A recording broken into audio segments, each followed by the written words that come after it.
those receivers collect the radio signals coming out of the aircraft, and from that radio signal, there's information about the aircraft's position, speed, heading, altitude, things like that. Welcome to another episode of the Mapscaping podcast. My name is Daniel, and this is a podcast for the mapping community.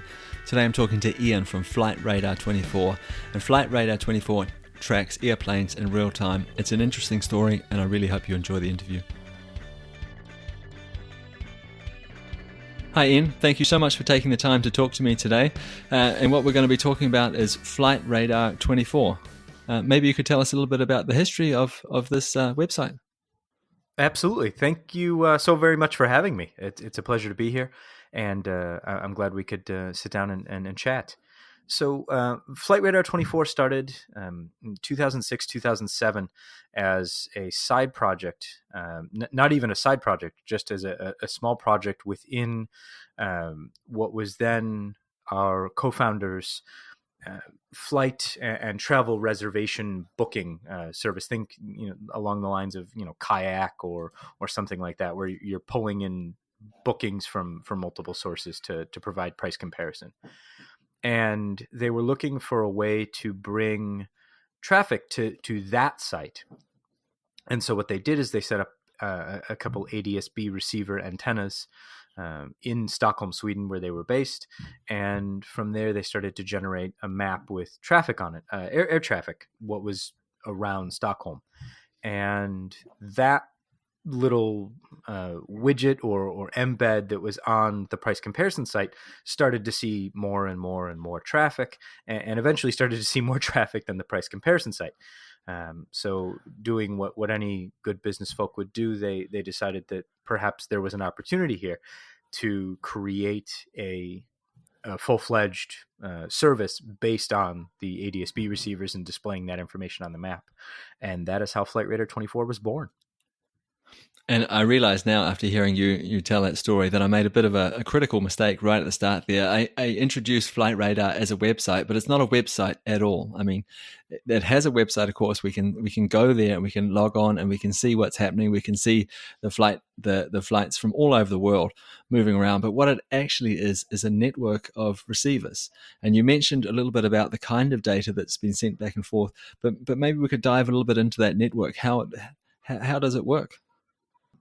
Sure. So the network that we have right now grew from just a few receivers in the Stockholm area to over 20,000 terrestrial-based ADS-B receivers around the world now, and so it's grown quite handedly over the past dozen or so years, and those receivers collect the radio signals coming out of the aircraft, and from that radio signal, there's information about the aircraft's position, speed, heading, altitude, things like that. And then we use that information that's collected by our receivers as a way of plotting everything onto a map and combining that with other information that comes from third-party sources or our own databases to provide a global picture of air travel. And this network, it's crowdsourced largely, isn't it? Yeah, so the way that we source the data is twofold. The first is that we have our own receiver kits that we send out to qualified hosts around the world. And when I say qualified hosts, I mean folks who are in a very good geographic position, but also have the ability to set up the antenna in a good location such that coverage is good near an airport or on top of a mountain or something like that, where the coverage of that specific receiver is going to be very beneficial. The other method that we use is we provide a software package for users who want to develop their own receiver, and what we suggest is using a Raspberry Pi, because we've developed a rather simplified method of getting the image onto the Raspberry Pi, and it's from there it's nearly plug and play.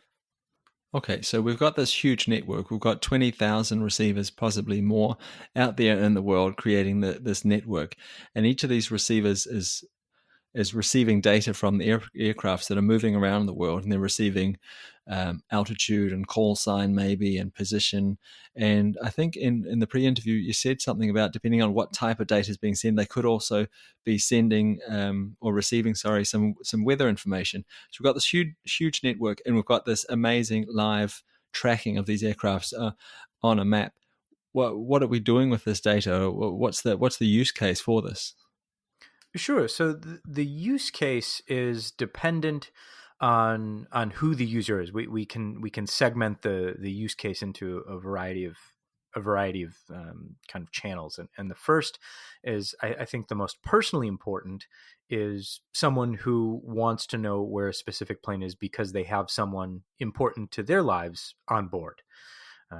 If grandma's coming to visit, you want to know exactly when she's going to get there so that you can get to the airport in time to pick her up, or you want to know if she's going to be delayed. Your kids are traveling and you want peace of mind. You just know where they are, things like that. If if you are soon to be on board an aircraft, you can know where it's coming from and whether or not it's going to be delayed, which is thoroughly important if you're trying to decide on whether or not to have another drink at the bar at the airport. So I mean, it can be that's one of the generally important kind of things that a lot of people use our service for. The other is the other kind of general retail use is plane spotters, or folks who are just interested in the aircraft themselves, whether it's a special type of aircraft that they really like, or it's a special livery, so that there's special painting on that particular aircraft, and they just want to be able to see it in person, or get a picture of it or something like that. That's a big chunk of our users as well. That's really interesting. Like I never actually knew that there were plane spotters. Obviously, I'd heard of train spotters before, but that was mainly because of the movie Train Spotting. But plane spotters, that's a little bit new for me. There must be some kind of more sort of business driven use case for this kind of data. I'm thinking, because it sounds like a pretty amazing network that you've collected. And when you log on to Flightradar 24 or go to the website, it's pretty impressive to see all these planes moving around the world. And I'm assuming if they're all sort of sending out real-time information saying, I am here, my name is, I'm traveling at this direction, and maybe a little bit about at this altitude perhaps, and about the weather in some cases, that must build an amazing database over time. Absolutely. The main kind of enterprise use case is certainly not in knowing where a single flight is, but knowing where a group of flights are, or a group of aircraft, or even a global data set of aviation, especially if you're working on a larger project that benefits from having a large amount of data available. Having a data set that spans years, and global air traffic really kind of lends itself to allowing those users to make business decisions based on the data that we've collected. So, for example, airlines or airports looking at historical patterns of usage of particular runways, perhaps, or particular aircraft types. If an airline is interested in finding out how their fleet or subfleet is doing on a particular set of KPIs, then we're able to provide that information so that they can balance their business decisions based on historical data. And what we see is the ability of the ability of that large data set to influence some really important business decisions that airlines, airports, and even airframers are undertaking. I come from the GIS, the Geographical Information Systems or Science world, and the geospatial world, and we're all about mapping. We're all about using different data layers, I guess, to make decisions. And I guess one of the classic use cases for this for GIS, for the system of layering geographic data, would be show me the best place for something. Could you imagine this data being used in that kind of analysis? Like, where's the best place to put an airline? An airport. I would think that there might be certainly some valuable insight that you could glean from this particular data as far as where to site a future airport, possibly based on current flight patterns or things like that, areas that are lacking kind of the congestion that would influence operations at a particular airport. So you don't want to necessarily add to the congestion in airspace. I mean, if you look at a great example of extremely congested airspace is New York City, or the area around New York City. You have three of the world's busiest airports within 5 miles of each other: Newark, LaGuardia, and JFK. And so you wouldn't want to put another airport near there. And so using kind of the flight path data that we were able to generate, you could say, okay, that would be a terrible place to put an airport, but what about over here? So yeah, I mean, that's certainly something that I could see the data being useful for. When you dive into this database that you're collecting, can you see any trends or patterns over time? Is there anything that stands out? Yeah, I mean, if you're looking at putting things onto the map, one of the most striking things, once you know what you're looking for, I think is viewing the jet stream, because all of the transatlantic aircraft that are headed from North America to Europe are going to take advantage of the jet stream. When the wind is good, they'll take that tailwind, and they'll avoid the jet stream on the reverse trip. So flying from Europe to North America, they'll either go north of the jet stream or south of the jet stream, depending on where their final destination is. And so what you end up seeing is over time really a visualization of the jet stream as a function of air travel. So that's one of the neat things that you can see where the planes are is going to be, generally where the jet stream is. So that's one of the neat little visual patterns that you can pick up. I could imagine that things like border conflicts or conflict zones in general, that they must change the way people travel, change the way airplanes fly, change the paths that they fly on. Is that kind of thing, is it visible in this data?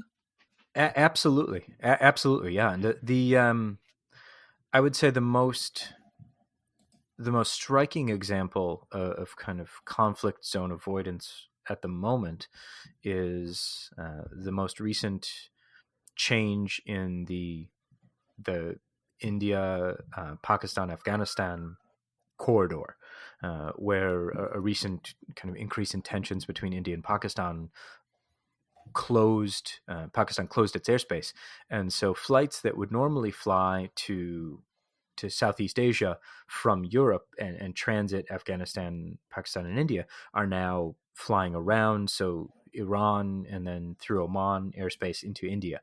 So you see kind of this. It's almost like somebody stepped on the planes to push them south. So you see kind of a levering action where the routes are moving south.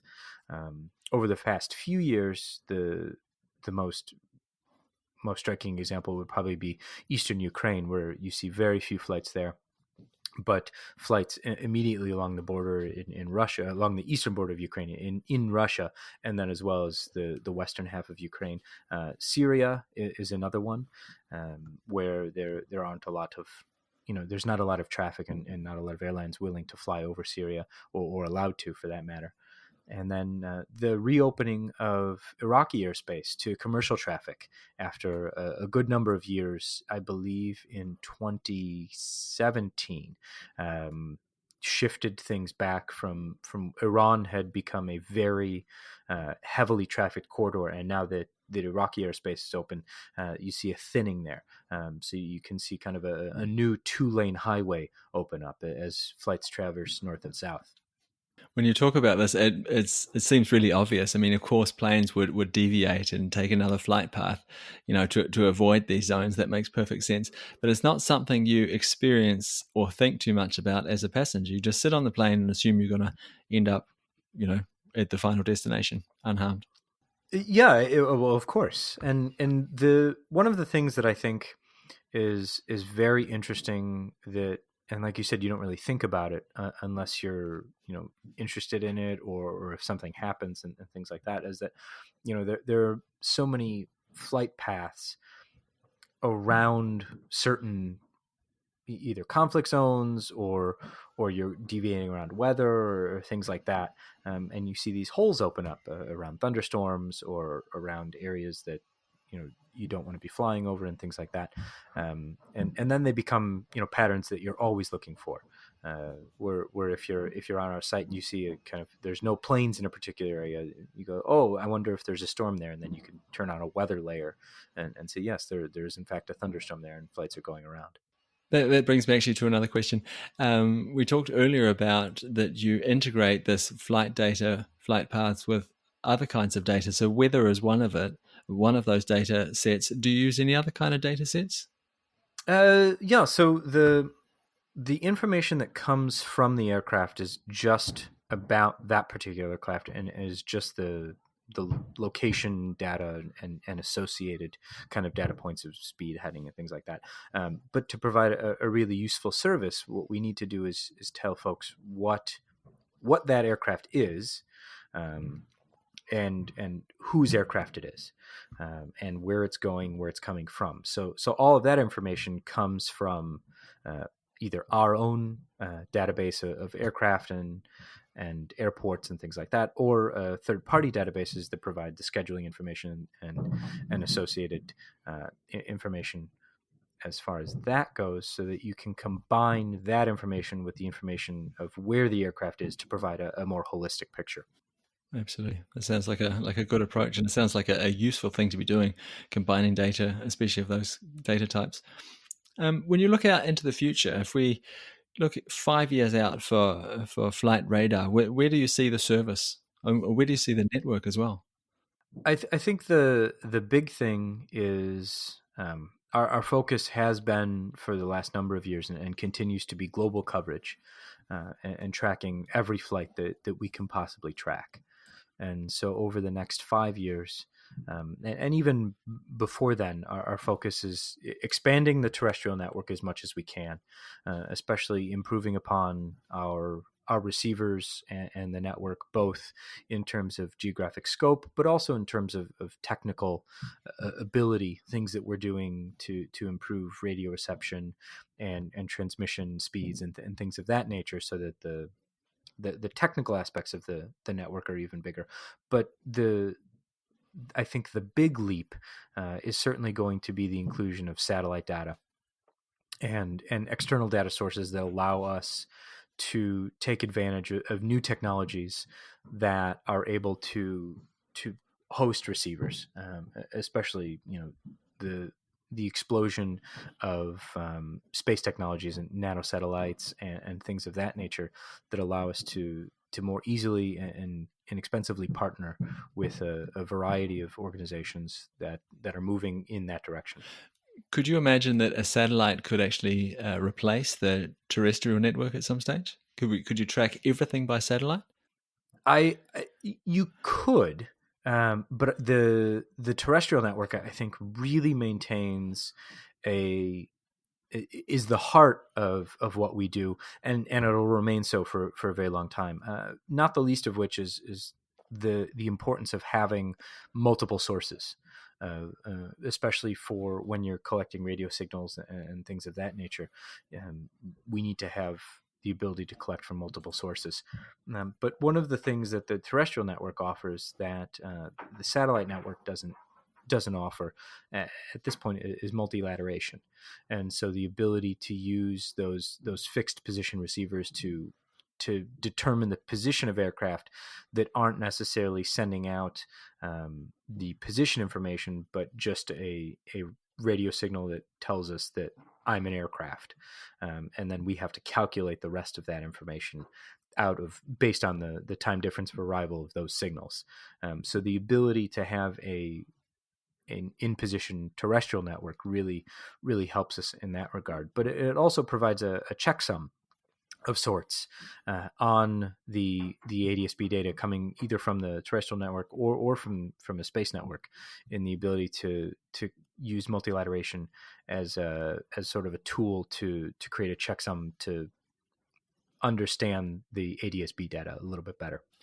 So, Ian, we're slowly but surely coming to the end of our time together. But before I let you go, I've just got a couple more questions. And the first one, we've talked a lot about data. So I was wondering, can you put some numbers around how much data you're collecting? Like how many signals are you receiving a day, a week, a month, that kind of thing, so we could get a little bit more of a nuanced picture of the size of this network?